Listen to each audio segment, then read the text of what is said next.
All right, welcome once again, episode 10 of Shoedogg and Mike. We're on Stitcher, we're on Spotify, we're on SoundCloud, we're everywhere's out there on the internet. Please like us, subscribe to us. Most importantly, enjoy us. We want to be had by your ears. Ooh, that sounds kind of dirty. I like it. We want to stick our tongues deep within your earlobes. It's easy to creep, though, isn't it? Because it's amazing how easy it is to get into all these spaces for fucking free. You know, because you see, in the beginning of my broadcasting career working in radio, it was considered, at that point, it was some sort of a cool honor to be broadcasting and be on the radio. Now it's like your fucking great-grandma has a podcast of some sort. You didn't even know she knew how to turn on a computer. She has a podcast. She figured it out somehow. Well, to me, broadcasting is anything... Like, to me, broadcasting could be writing something down that ends up on a flyer hanging in a store. Anytime you can, at a low cost, put your information out there, to me that's just as good. That's right. Well, we're out there. We appreciate you hanging out with us. Hang on, before we get too far away from social media, there is going to be a Twitter poll. We're going to let the public name your child? Yes, we'll get to that later, but I just wanted to, before we drifted away from social media, there's going to be a Twitter poll very, very soon. We need everybody. It'll be more fun with more people. All right. That's what polls are for. I hope people don't think polls are for, like, getting reliable information and shit like that. That'd be terrible. It's to get opinions. Can you imagine what kind of shit would happen? Yeah, polls. You shouldn't listen to polls. Polls lied to us. Polls told us Donald Trump wouldn't be president. Yeah. They were wrong. All right, well, since I went there, I'm going to jump ahead on the script because that's the way it goes. I want your hot take on something, Mike. Oh, Jesus. What do you think about the fact that there is only one sole Republican senator who did not sell their soul and, quote, unquote, acquit Donald Trump of impeachment, and that is our Mormon friend from Utah, Mr. Mitt Romney? I was going to say, that's an easy one. Trump's not Mormon. Boom, you lost me. If I'm Mitt Romney, like, oh, you're not Mormon? Sorry. Oh, that's the only thing you got to do to get on his good side? You're not getting in the club, buddy. You're not. Go fuck yourself. I can do these same crimes, but I'm Mormon. They're all in the club. They're all in the evil club of the Republican Party. And just imagine being a Mormon, though. But Mitt Romney proved, but the thing that's sad is he is going to take so much shit over this. It's unbelievable the amount of. So he had to really, really, really believe in his heart doing what he did because he is becoming public enemy number one of the Sean Hannity crowd right now. They're treating him as a treasoner to the party. It's unbelievable. That a word? Treasoner? Sure. Would somebody who refills lettuce at the salad bar be like a salader? Or would they be like a saladier? I would say more of a lettucer. Okay. The grand lettucer of doom. Veggie fluffer? Well, you got to fluff your veggies once in a while. It's all about appearance sake. You know, that happened. It was the most partisan vote as there could possibly be, and one Republican crossed the aisle, and it was Mitt Romney, who said, you know what, Donald? Looking the truth in the eye, not looking at party loyalty in the eye, looking the truth in the eye, and looking at my imaginary God in the eye. Well, maybe that's what I have to say that you are guilty as charged, sir. Maybe that's what this Lincoln Project will be all about. Supposedly there's some now old school, new school, old school conservatives starting this movement, if you will, called the Lincoln Project, where supposedly we're going to get back more of our more overtly neocon Republicans like, you know, George W. and fucking George Sr. and Reagan, people like that back in there. Right? Wait a minute. You lost me because George Bush Sr. and Ronald Reagan are dead. Well, sure, but conservative minds look up to that, right? Right. Oh, Ronald Reagan is... So Mitt Romney is saying Donald Trump is part of some other political party that's not the Republican. You know, they're going to try and do a take-back on their branding, is what I think is going to happen. Oh, and Mittens is going to lead that charge? They're not just going to say, okay, Donald, you win the name of the Republican Party forever. Anybody who's not a Trumper is not a Republican. Like, you think they're going to give up on what they built that fucking easily for this guy? I think they already have, Mike. They literally have done that.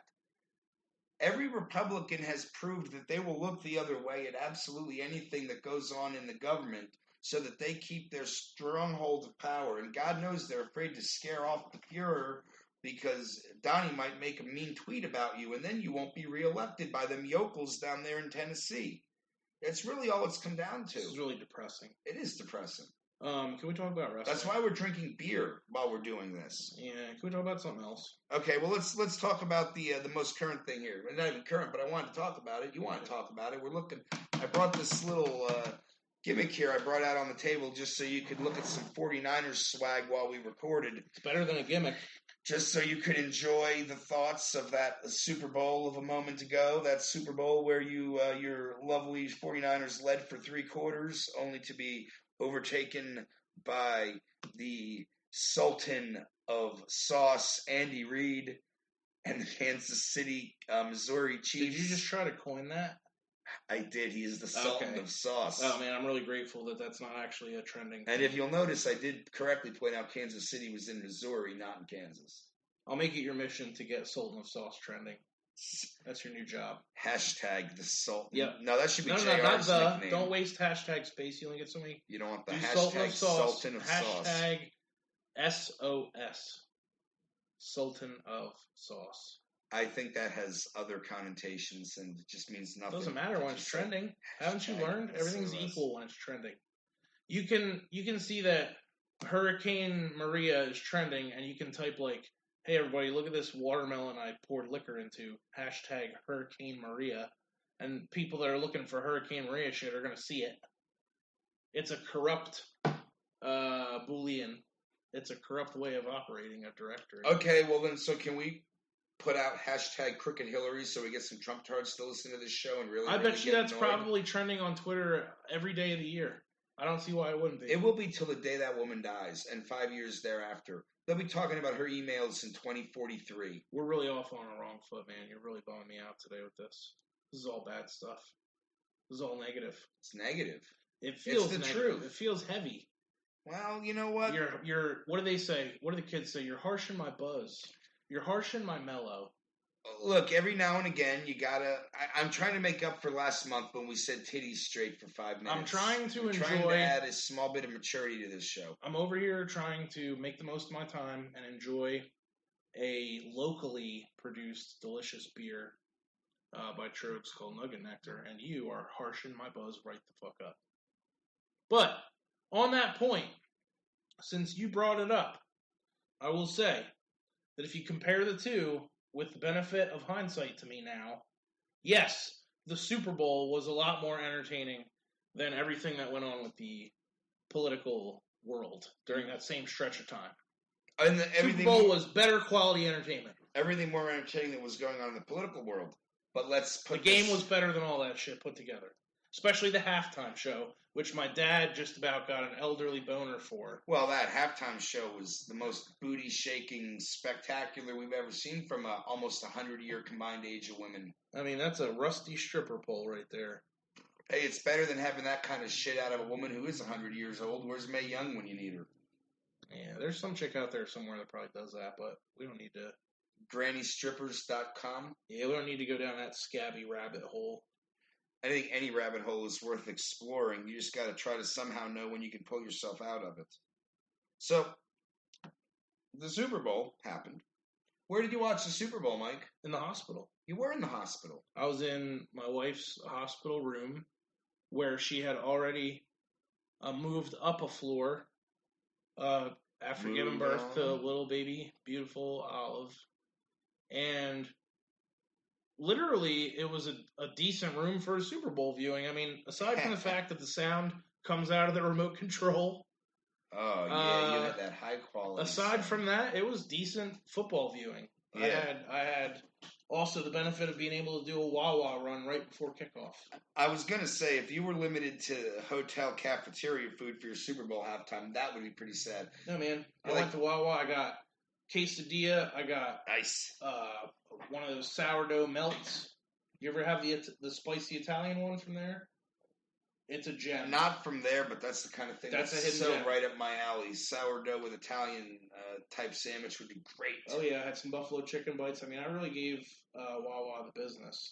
Now, at least you weren't there putting nickels into the vending machine looking for a Kit Kat bar. And then, to be honest, we watched the game. We were all just laying there.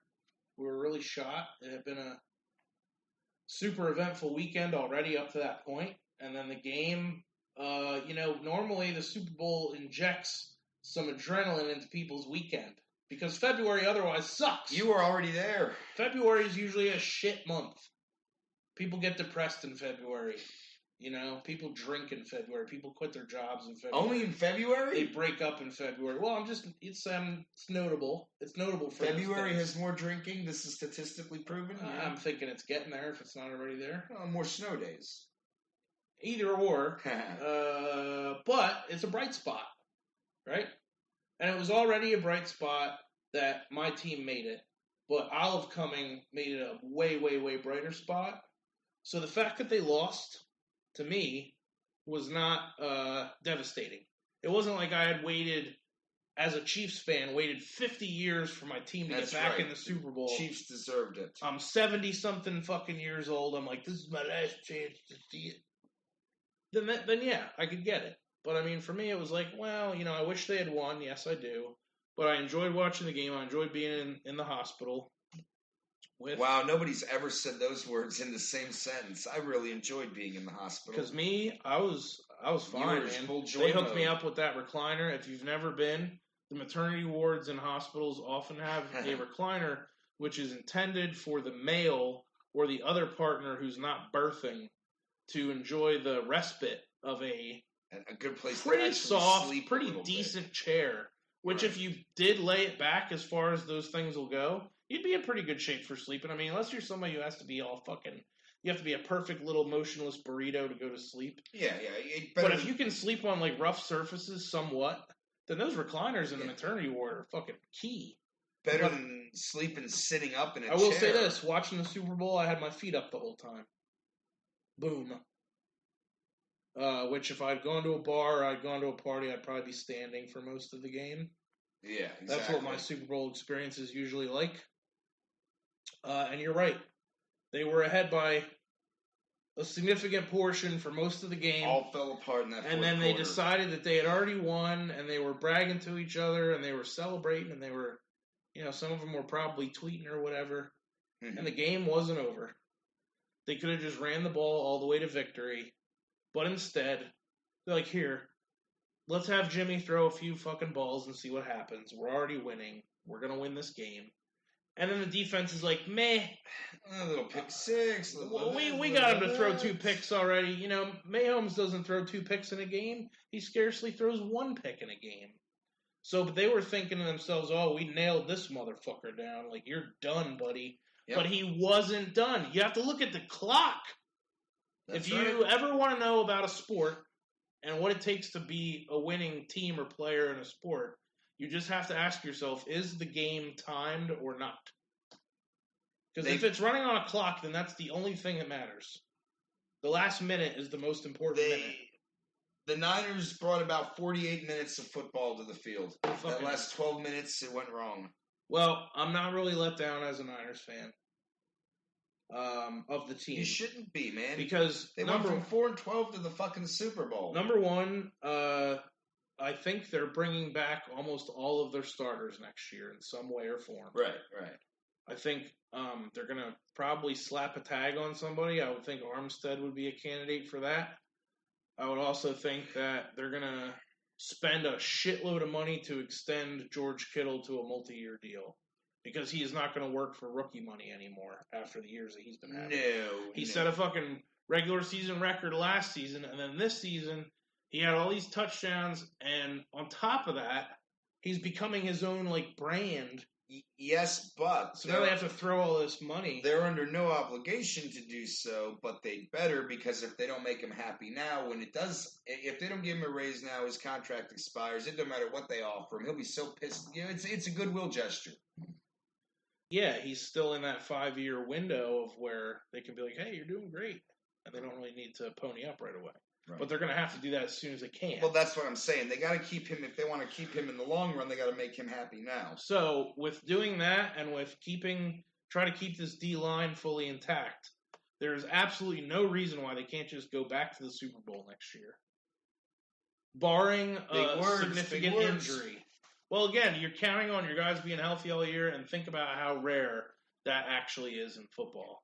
What, a significant injury? It's not all that rare, buddy. Well, we watch competition where the risk of injury is high. So we watch football, we watch wrestling, and these people are asking a lot of their bodies, and they're doing high-impact shit. Some of them are carrying too much muscle or body weight that their frame can support, and so they're getting injured for that reason. No, they're tearing muscles. They're dislocating things. More weight in general. But I mean, when you say that, that sounds like a euphemism, and it would apply more to wrestling, meaning that they're on the steroids and they've got all this. But either way, you're right. Whether it's steroids or not, you could carry way too much muscle mass for your frame, whether you get it naturally or not. Yeah, same difference. Yeah, you could be like one of these linebackers who tears an ACL because you look at them and they're fucking 265 pounds, but they can run a 4.3. But that's not natural. But how many wrestlers through the years that were clearly jacked up missed a lot of time because they had like a pulled bicep or some other... Doing the steroids definitely made you prone to muscle tears and whatnot, whether it's, naturally or otherwise. But not the women. Outside of China and Nicole Bass, how many women are on steroids or look I'm not talking about steroids. I'm just talking about how many of them get hurt. Big. They get hurt and they're not ripped. Speaking of which, do you think it ultimately matters? Do we give a fuck as consumers of entertainment if love that phrase? If AEW in the long term gets this women's division quote unquote right?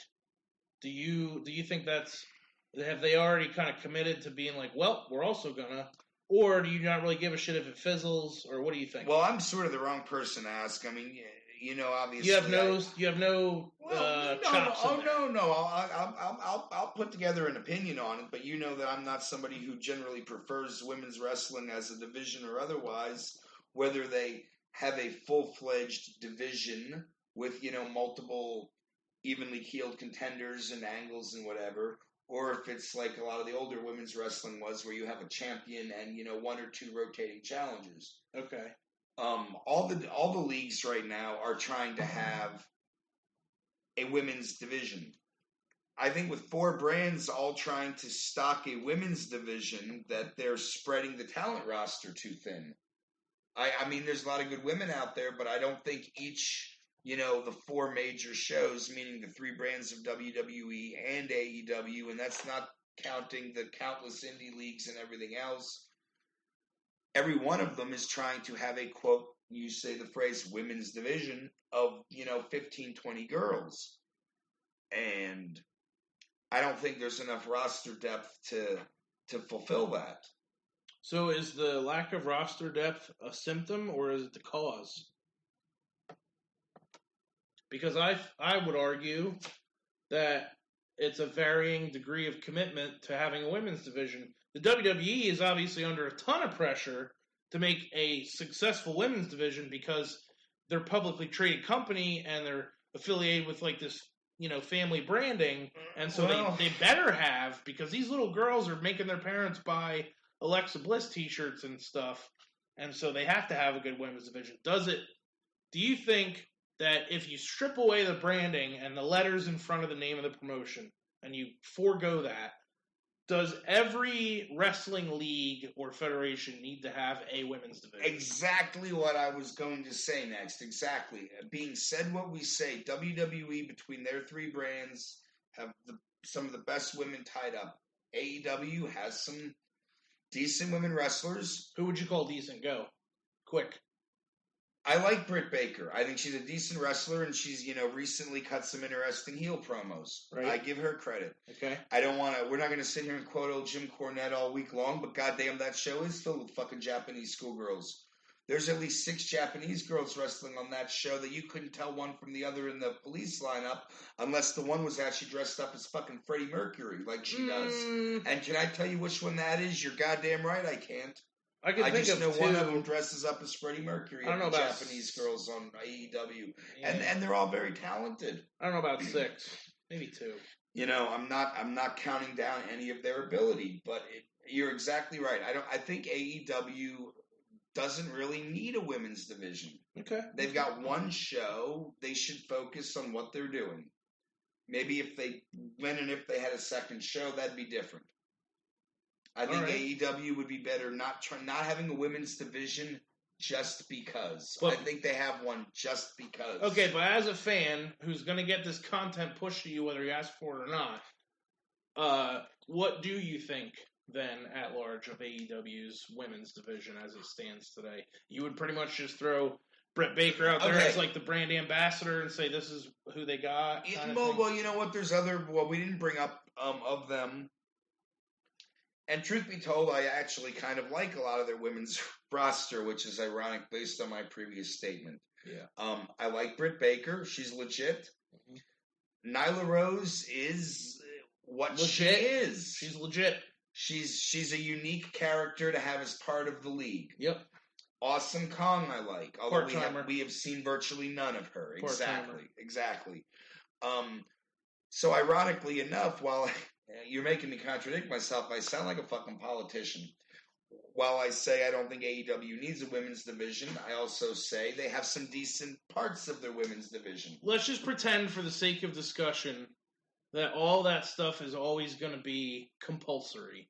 Like you have to have this shit's coming at us, whether we want to have a reaction to it or we don't. Yeah. You're gonna get 2 girls matches every Dynamite one way or the other. Yes, it's like when you get shit in the mail, you know that there's gonna be this inflatable fucking bubble wrap around it, depending on the item or whatever. But so the same thing. Well, so that's good. No, but I would say to you, if you would think of things in terms of like when people have to be apologists, like they have to stand behind a cause or whatever. If you want to be able to please everybody and you want your audience to be as diverse as possible, which you will never please everybody. But if you want to lean that way, you want to attempt to. Then you're going to try to not retread any of the stereotypes in wrestling about the treatment of women that goes back to like the 80s and 90s, where it was very cartoonish and they were kind of objectified and turned into sluts on camera and having fucking baked bean matches and pools and all this shit that they did. Or you can, like you said, ignore the subject altogether and be like, well, you know, it just so happens we don't have a female roster. Yeah, we don't have ladies wrestling. We have men wrestling. That's what we do. So yes, as a whole, I would prefer, you know what, and here's another perspective. How about this? Saying there's that much women's wrestling talent out there, which there is some good women's wrestling talent. Obviously, 15, 20 years ago, they were a bunch of fitness models and blondes. So I am not taking anything away. I want to make that clear to anyone listening. I'm taking nothing away from what these ladies do in the ring. They're tremendously entertaining. I just don't enjoy watching ladies wrestle. I don't like watching ladies box. I don't like watching ladies UFC. None of that is something I enjoy watching. So, but you know, that being said, AEW does have a neat roster. But what they should do then is, why don't we just finally do it? WWE, whoever, and not something cheesy like Glow, just have a ladies wrestling league, why does WWE not just have a ladies wrestling show at this point? Well, they have 3 rosters full of ladies divisions. They could have a weekly show, have all the ladies on their show, and then you have your men's wrestling. But you've also seen how willing they are to have their multiplicity and denial, because they still try to pretend that Raw and SmackDown are like 2 different companies that are competing against each other. Well, the brands. Why is it that every Survivor Series they suddenly, what? We're going to drop all of our feuds and you and me are going to be on Team Blue and those dickheads are going to be on Team Red. The only time they do that shit. Which is lame. You're right, it's forced. It makes no fucking sense. And now NXT got shoehorned in. They had a bunch of triple threat matches last year at Survivor Series. It makes 0 sense to me. I'm glad. No, hang on. I'm glad that you made your preferences so clear. because I was going to tell you that I was thinking about it the other day with wrestling fans, and I realized that we live in an age where there's basically two kinds of mainstream wrestling fans. Oh boy, I'm afraid to hear this critique. One kind are the people who consider wrestling to just at its core be a form of entertainment, which they admire. They appreciate various parts of it, the production, the athleticism, the video editing, the music, whatever it is. Okay. The moves. Yeah. They take it at face value. And they think that their kids should be able to watch it to them. And they like women characters, and they like male characters, and they like... It's got to be something for socially everybody. Conscious all programming. All inclusive for everybody. Yeah, right. And then you have the second type of wrestling fans, who are people that either grew up in or lived through wrestling when it served as a piece of art. And when I say a piece of art, I mean that art is supposed to make people uncomfortable. And so when wrestling had a little bit more diverse theater to it, and you could push the envelope, some leagues would be edgier than others, and that really drew a lot of people in just because they'd say, oh, you like going to ECW shows? Well, I go to CZW, and these guys will slice a motherfucker open for no reason. CCW, white tubes and weed whackers. And those are your wrestling fans. That's all you've got. I was thinking about that the other day. It hit me really hard. I was like, well, I'm obviously in Group B, me personally. Yeah, I mean, if it's got to be that, it's a victim of its own success, B. is what I'm saying. Once it reached a global scale audience, and you've got all these hem role models and whatnot going on. You got the John Cena's, you got the Make-A-Wish Foundation shit. It's becoming, Stephanie McMahon is always saying, oh, well, she's the chief brand officer. She's all about the reputation. Everything evolves, Mike. Wrestling evolves. But does it have to? Yeah, it does. That's the life that we live. But to have a successful weekly TV show, it has to become part of the social fabric? We're no better than the generation before us. We laugh at our parents or our grandparents when they say, oh, this music was better when we were a kid. This was better when we were a kid.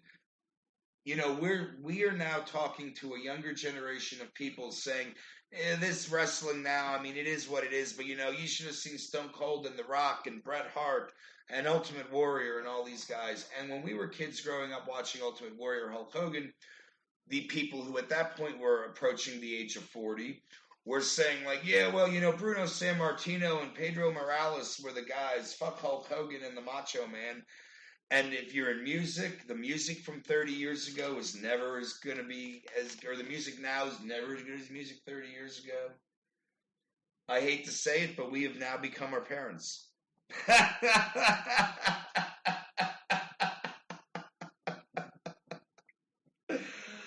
Oh, I'm sorry for having to draw to that painful conclusion. Exactly. Speaking of music, you're talking about becoming your parents. I know, right? We are so excited right now about the elderly Prince of fucking Darkness, man. Ozzy is back, and I don't know about better than ever, but his new tunes are good. I used to pick on my dad for something as trivial as, him being really pumped up that there was going to be a new Santana album. Right. I used to be like, oh, you're going to listen to this old wrinkly man play you a dirge? Like, how pathetic is this? And now, I hear well, keep in mind, you know me, even though my musical tastes are diverse, I do have a little bit of a mechanical process to me. I'm usually either listening to a streaming service or I'm listening to satellite radio, but never, like, both together. It's always like, which car trip has the playlist going, which one has the Sirius XM going. And for me, I am like drip fed everything now. I don't get an email that says, oh, well, so-and-so's coming out with an album in 3 weeks. I'm not really following music like that anymore. I kind of go take it a day at a time. Right. And so all of a sudden, one day, I'm listening to Octane, which, as you know, is satellite radio's like hard rock / metal station. It's a weird bedfellow of the two. And they play this Post Malone song. And keep in mind, I turn this station on knowing which station it is ahead of time. Right. First thing I hear is this auto-tuned voice, which is clearly Post Malone singing, and I'm like, what the actual fuck is Jose Mangan doing to this radio station right now? Who's Jose Mangan? He's one of satellite radio's well-known DJs on the rock stations. He does a show on Octane. He does a show on Liquid Metal, and I think he sometimes guest hosts on Lithium. I'm not 100% sure. But he's a Mexican guy, and he's like really upbeat, really like positive. Huh. And he's all about, bringing new genres into the mix and everything. But anyway, lo and behold, they get to the chorus, I think it was, or the second verse or whatever, and I hear Ozzy all of a sudden. Surprise! I'm like, oh, this makes perfect sense now. Wow. It was such a pleasant, unexpected thing. I mean, by the time you're hearing this, the album will probably be out, Ordinary Man.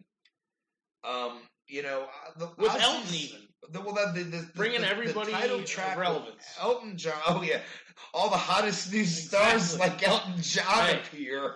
Like you said, turning into your parents, Well, I don't think the Post Malone song appears on the album, but I mean, the backstory. Telling my dad he needs to give up on seeing the Eagles live. And I'm over here going, have you heard the new one with Elton John? The new Ozzy and Elton John. It's the hottest jam right now. Yeah. It really is an awesome song, guys. That single, Under the Graveyard, to me, that's the most vintage Ozzy sounding song they've released so far. Great song. Straight to hell, kind of a straightforward rocker. Yep. I like the part where he says, and he's going to make you shit. The bottom line is, three good tastes of this. Like I said, by the time you're hearing this, the album will be out in stores. I can't wait to hear the whole thing when it arrives. It's crazy. I mean, who would have thought that? And it's sad. Obviously, Ozzy's in the news right now with his sad medical diagnosis, although they still swear on 10 stacks of Bibles that Ozzy's going to get out and do that tour this summer. And, God bless him if he can. That's ironic to think that with Ozzy that you'd be swearing on a stack of Bibles. Well, exactly. I was considering making them a stack of burning Bibles or coming up with some sort of a similar... Don't worry, I'll bite a bat off at the end of the whole thing. There you go. With the head off a bat. Bibles that get thrown into the used bin. Bibles with upside-down crosses on them, like the ghost insignia. Or just regular Bibles that are upside down. And hence they give people the effect. And that's enough to get them out of circulation. Fucking Bibles. That is one of the finest works of fiction ever. I'm sorry. I mean, you don't think there's any hardcore Christians listening to this show, do you? Did that line just offend somebody more than anything I've ever said because I said that? Well, let me ask you this. The old Bible fiction. So, are you still then inevitably going to say that we're pretty much left with these diminishing number of names that we have in music, and then beyond the horizon, there's not much to really get excited about? Are you still one of those people? You know what? I'm not so much anymore as I was. Here's the thing. I have not reached the point in life where I only want to hear the music I've heard as a younger person, and I want to hear nothing new or interesting. I want nothing more than to hear new and interesting music.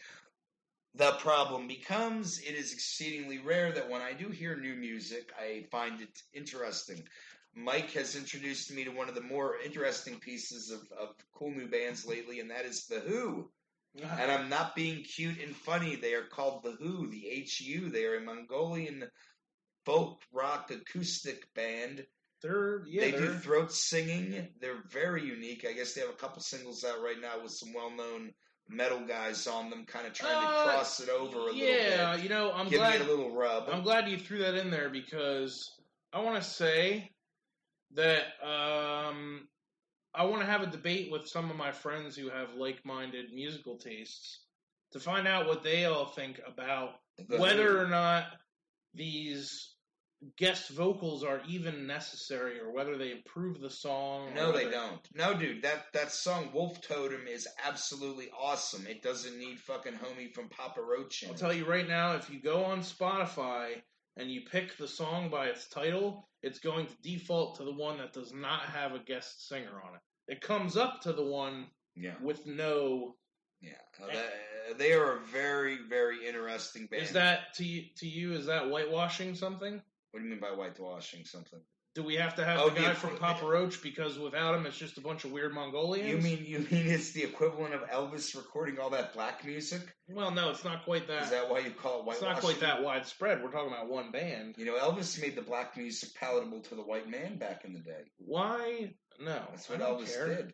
I don't care. Well, you said whitewashing. I don't give a shit what my grandparents listened to. That's irrelevant now. Like you said, things evolve. You have to get with the times there, Grandpa. Yes, your point being, yes, they did feel they needed... Fucking old bag. For some reason, they felt they needed to Americanize an awesome song with somebody that the kids knew who they were. It's completely unnecessary. It takes away from the song. I've heard both versions. I heard the original version first. It's a really cool song. Do you ever... Multiple songs on that album are really, really good. I like UVUVU. Yep. That's a terrific song. I like the first song. Do you indulge in any other world music or just whatever kind of skitters across your plate by coincidence? Well, they're certainly the most ethnically unique. I mean, you want to call U2 ethnically unique, being from Potato Land? No. I'm not talking about rock and roll. I'm talking about world music. No, I listen to no type of cultural world music. No, I'll admit that, not at all. So the Who and Mongolian folk rock is totally the most cultured thing, ironically, in a way I've ever listened to. Well, this is me being culturally ignorant and possibly also musically ignorant. But there was a time when I used to talk shit about all these artists that you'd hear blowing up overnight, and it's because they have this song where, to the untrained ear, every time you hear it, you're like, oh my god, this person auto-tuned the fucking shit out of themselves. Yeah. And you just go... No, like your instinct is to protest. You're like, why would you even? Why do you think we should all know? No, like I'm not spending money on this, right? Come to find out, again with the benefit of hindsight, Akon, familiar? He's auto-tuned every time he opens his mouth. He's got that song with the Lonely Island. He's on I Just Had Sex. Sounds... And it felt so good, I just had sex. Although he does enable auto-tune, which you'd be surprised at some of the vocalists in music who do. Unfortunately, I didn't just have sex. You did not need to put that disclaimer in there. We assumed it. But this guy supposedly has mastered a style of vocals that originates, I believe, and this is, again, me being not woke... I believe originate from Senegal, and it's like a style of singing that people in Senegal use. Okay. And it lends itself to autotune because the whole process of that style of vocals is that you're trying to sound like something that's basically autotuned. And so the autotune doesn't do a lot of legwork. So it's live action autotune. So that's me not being woke, because apparently I threw him in there with everybody who's like these SoundCloud rappers, and I was not supposed to, and I had to be on Wikipedia and get yelled at on message boards and everything before I realized, okay, so apparently some of these auto-tuney motherfuckers are legit, but it's really only like one or two out of the bunch. So you're here to save the good name of Akon, in other words. It's just one of those weird things. Just to confirm, when that started, Akon, you're saying Akon does not do auto-tune. Well, he does. He does, but it's not solely responsible for what he sounds like. How the fuck did we even get onto Akon? Now you've lost me on this. No, because we were talking about our artists and what we were excited about and how they sound now. And we were talking about Ozzy, and again, as good as... Ozzy's auto-tuned a bit, but they've been doing... He did auto-tuning kind of tricks before it was called auto-tuning. That kind of effect has been on his voice for years on his records. Yeah, I mean, I think Ozzy is one of those people who... I'm never going to be holding him to the kind of standard that I used to. Well, pretty much anything he puts out now that sounds decent, I'm going to be like, way to go, Ozzy.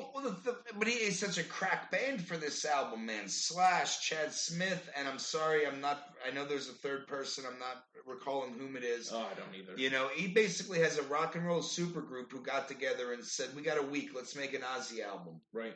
And they did. Well. And so if Ozzy, if by some, I still, like I said, I'm so split. I want to see him get on stage. We know he wants to perform. I'm just afraid he's going to hurt himself, end up sick, or whatever.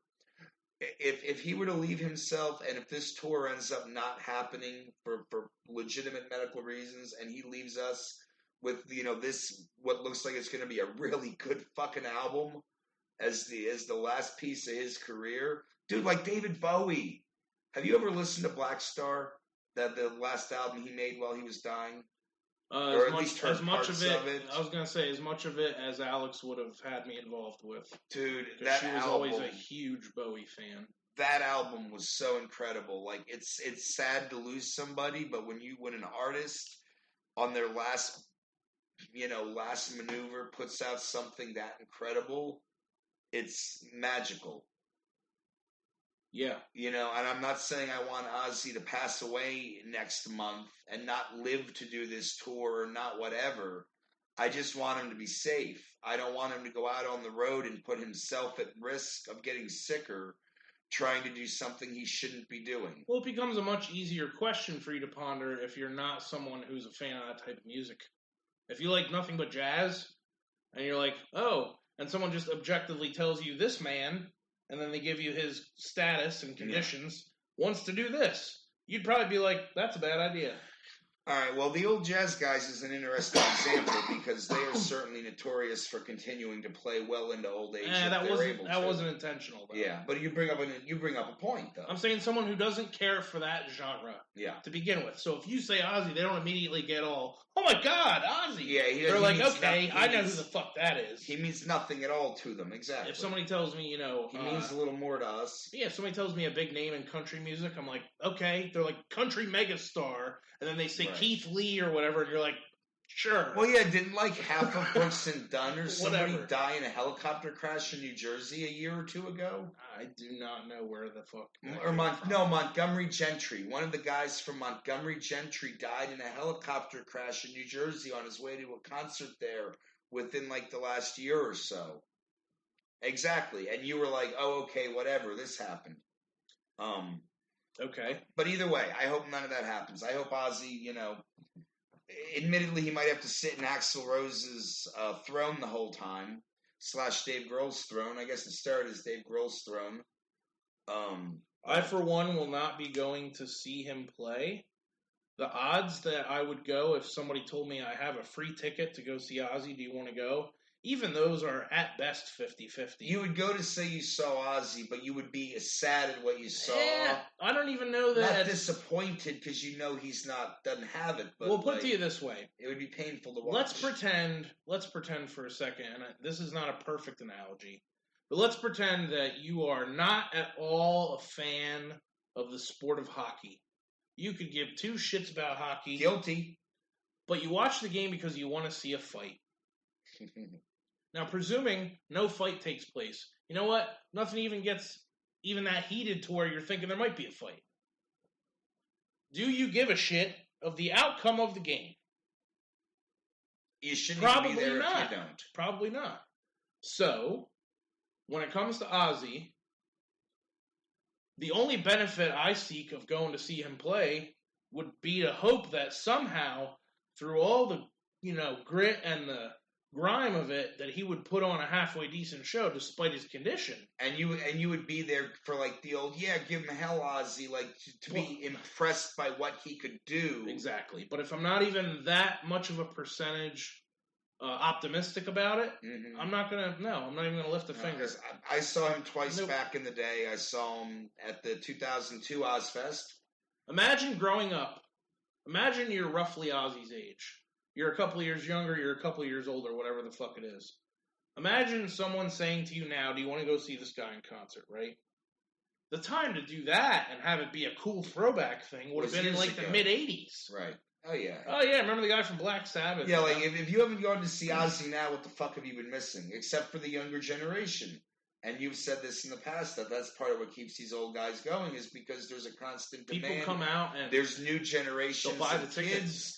There's people going to see these bands. They take their kids. They take their kids, or they take their grown-up kids. Yeah, they were the person going wasn't alive when they were initially popular. Even my dad had a tradition with me for a few years there, where we would go to Music Fest every year. Yeah, see a different like classic rock band. We saw Deep Purple that way. We saw George Thorogood that way. We saw Heart that way. Didn't you see? We saw. I had it, and then I lost Jethro Tull in some fashion with him. I don't want to say Jethro Tull, but we definitely saw Crosby, Stills, and Nash. Right, and these are all artists that you understand. They're obviously nowadays on the pantheon of classic rock. But in your dad's case, they were the hip new happening thing. Oh yeah, we saw. I'm sorry. The same night that we saw Deep Purple, we also saw Steppenwolf. There you go. So that knocked out like a whole block of classic rock bands just those few years we went, and that was realistically only like 5 or 6 years we're talking about. Yep. I'm not saying over the last 2 decades because I don't go to Music Fest every year anymore. Mm-hmm. Live bands are another thing now. They're asking you for a bigger commitment than they used to because now people don't just expect to go to a show unless they're going to some little shitty club. They're expecting to go to an experience. And so if they're going to pay $95 just to be in the building for a fucking big name band, well, then they better put on a show though. If you're saying as far as lights and smoke and lasers and fire and pyro and kiss, damn sure shit. Better bring the pain. You can't do old guy sitting at a piano playing like Billy Joel. I will freely admit that I have not outgrown my earlier preference for going to a small stuffy club where people are moshing each other into fucking support pillars and spilling beer on the floor, and I'm not above it. You're not wrong. I'm not above it. At the very least, I still don't like to sit for a concert.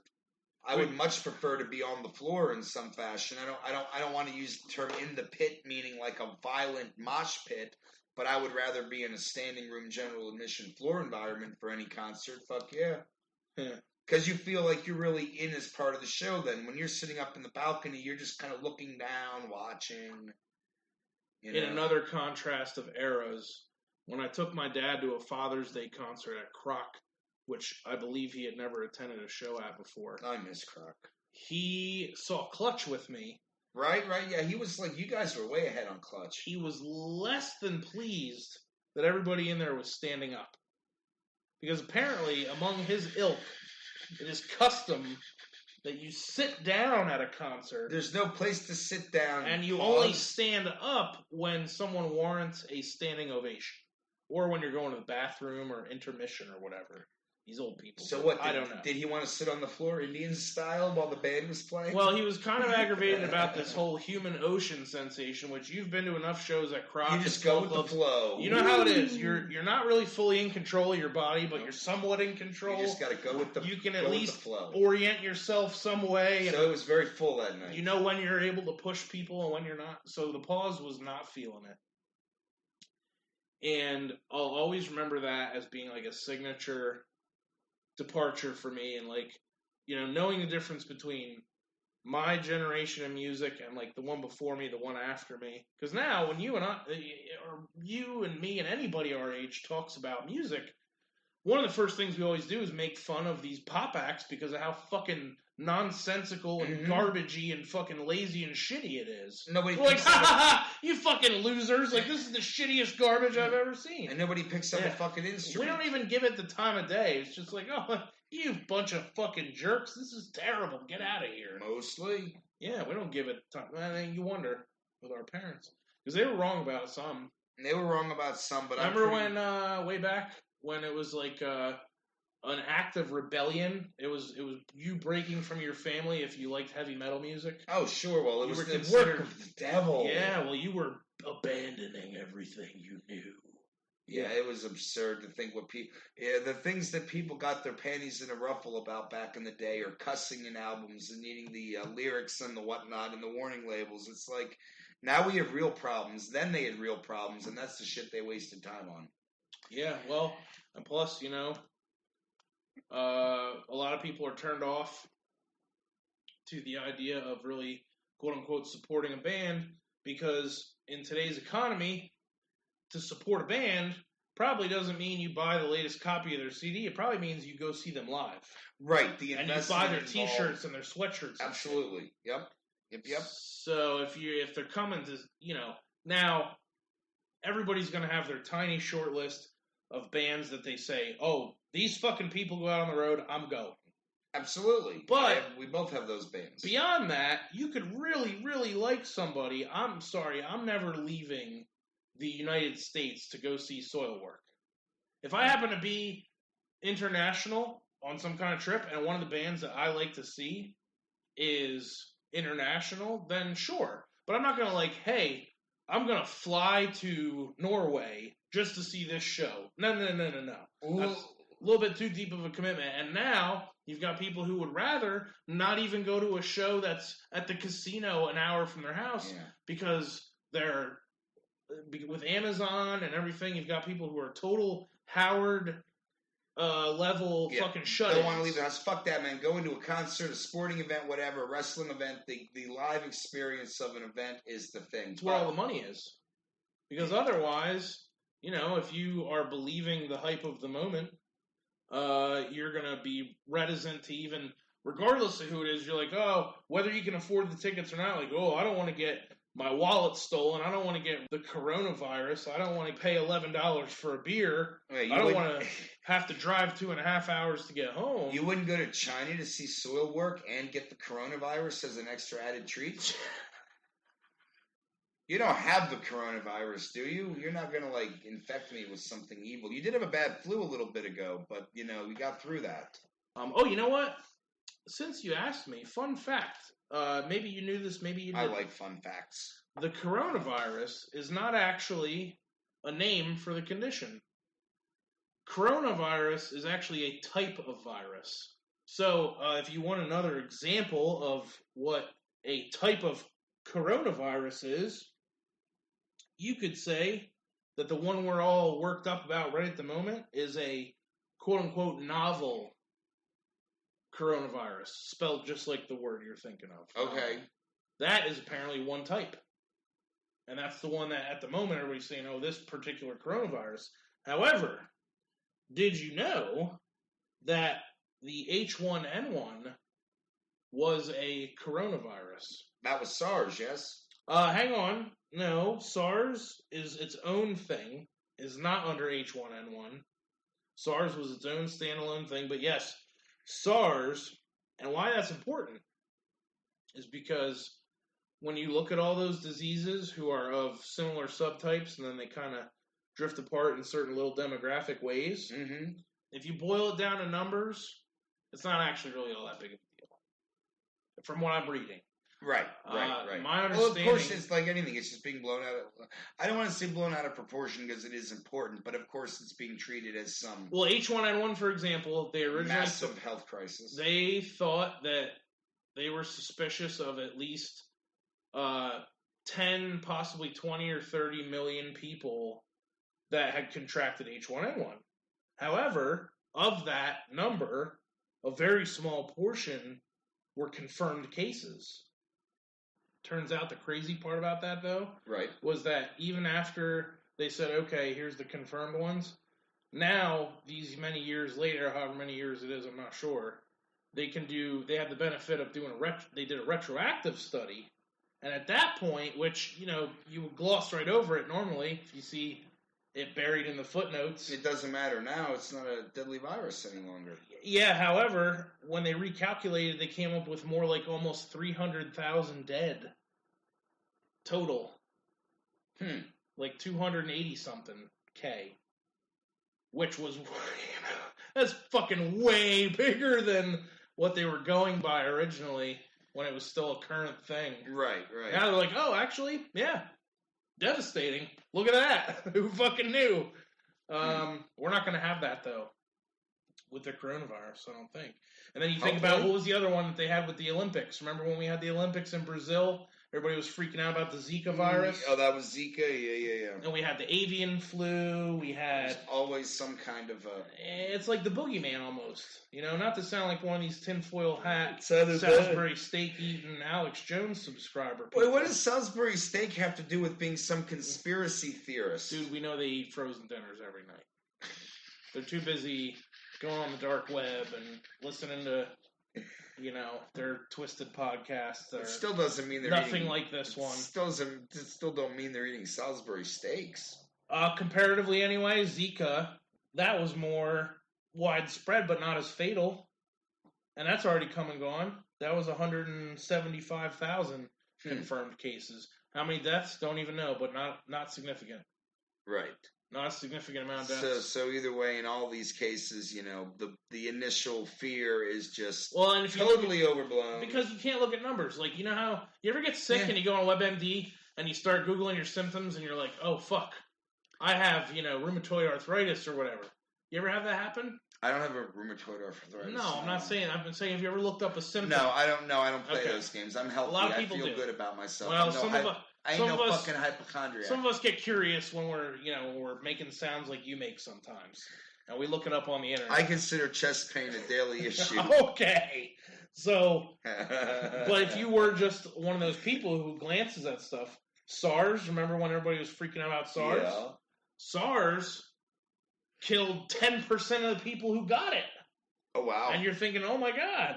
But that was only 8,000 confirmed cases. So it's like 800 deaths. Yeah. It's really, everything always seems like it's 100 times worse than it is right when it's happening. Well, of course. And then in retrospect, either way, you don't want to be one of the 50,000 people who do die from such a thing, and neither do I. So, I mean... But yeah, I really just wanted to brag about the fact that I learned that the coronavirus is actually not a single virus, but a brand of virus, a category of virus. See that? Shockingly enough, you do learn something from us occasionally. Well, and I also took a break from TV coverage of debates, impeachments, and I found, you read the headlines, man, and everybody says, oh, don't trust the paper, whatever. And before you know it, there's a conspiracy theory to go with everything. Oh, yeah. But those are the numbers. I'm a stats person. Just like my sports, I like my stats. It's the most important thing. Study the numbers. You'll learn a lot that way. They do not lie. Unless you get them off of Fox News. Then the numbers lie. Well, you can... The poll numbers lie, all that stuff. You can make numbers do whatever you want them to do, but still, they're there. It's the new math, as they call it. Yeah, well, of course the Loch Ness Monster are going to keep coming back. You keep giving them $350. I need about $350. Exactly. And on that note, Mike, shall we call this one a show? Yeah. All right. Thank you all for listening. Again, if you want to get us on Twitter, Shoedogg M on Twitter. SoundCloud, Spotify, Stitcher, all the places to download the show. Tell your friends. Please tell your enemies. They'll appreciate you for it.